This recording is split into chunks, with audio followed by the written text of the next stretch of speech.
আমাদের শেষবার কবে দেখা হচ্ছে তোমার মনে পড়ে? 7-8 দিন আগে। এই 7-8 দিনে তুমি আমাকে একটা বড় দেখা করার কথা বলেছো? বলো, আগে কি এরকম হয়েছে? আমি লাস্ট কবে তোমার সাথে 10 মিনিট ফোনে সুন্দরভাবে কথা বলেছি আমার মনে পড়ে না। এখন হয়তো তুমি ফোন ধরো না, আর হয়তো ফোন ধরে বলো তুমি খুবই টায়ার্ড আছো, কথা বলতে পারবে না।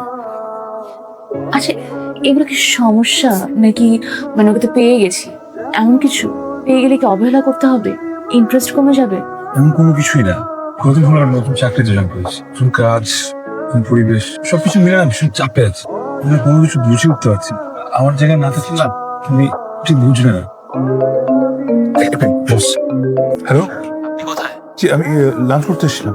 আরে জলদি আসেন, 3টার সময় মিটিং, ভুলে গেছেন? না স্যার, আমি আসছি। আমি তোমাকে কল করবো।